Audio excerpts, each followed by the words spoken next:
Parliament లో రాజ్యసభలో ఈ ఎంపీల విధానం ఏందో నువ్వు చెప్పు చంద్రశేఖర్ రావు గారు. ఇవాళ అసెంబ్లీలో మీరు చెప్పండి, రేపు మీ విధానం ఏంటి? భారతదేశ పరువు ప్రతిష్టను ప్రపంచ దేశాల ముందు మంట గెలిపిన అదానిని శిక్షించాలా వద్దా? అదానిని కాపాడుతున్న నరేంద్ర మోడీని నిలదీయాల్సిన అవసరం ఉందా లేదా? ఇవాళ ఆ విషయం చెప్పారు.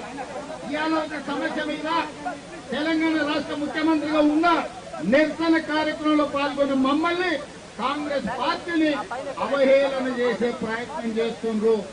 మీరు అవహేళన చేయడం ద్వారా అదానిని కాపాడే ప్రయత్నమే చీకట్లో ప్రధానితో చేసుకున్న ఒప్పందం. ఢిల్లీకెళ్లి బీజేపీ పెద్దల కాళ్లు మొక్కి అరెస్టు నుంచి తప్పించుకోవడానికి ఇవాళ బీఆర్ఎస్ బీజేపీకి లొంగిపోయింది. దాంట్లో భాగంగానే అదాని అవినీతి మీద ఇవాళ బీఆర్ఎస్ వాళ్ళు మాట్లాడతలేదు. అందుకే ఇవాళ ఈ వేదిక మీద నుంచి చంద్రశేఖరరావు గారిని, హరీష్ రావు గారిని, తారక రామారావు గారిని, కల్వకుంట్ల కవితను నేను అడుగుతున్నా, మీరు ఎవరి వైపు? మీరు ప్రజల వైపా లేకపోతే అదాని ప్రధాని వైపా? ఈ రోజు పార్లమెంట్ లో మీ విధానం ఏంది? రేపు శాసనసభలో మీరు అదానిని అరెస్టు చేయమంటారా వద్దంటారా చెప్పండి. అది చెప్పరు.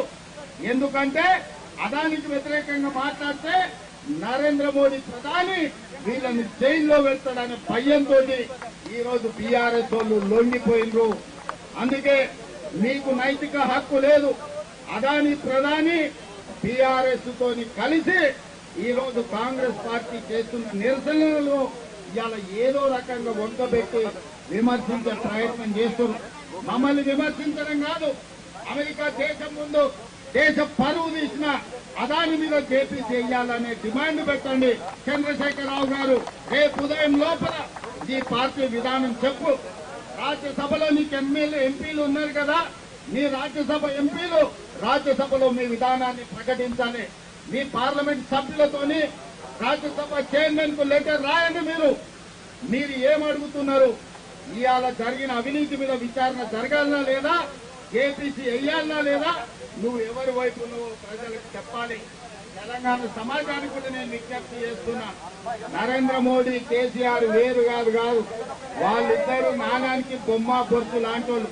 ఒకరు తప్పు చేస్తారు, ఇంకొకరు ఆ తప్పుల్ని కాపాడడానికి ప్రయత్నం చేస్తారు. ఆ తప్పుల్ని కప్పిపుచ్చడానికి కాంగ్రెస్ పార్టీని బీఆర్ఎస్ విమర్శిస్తారు.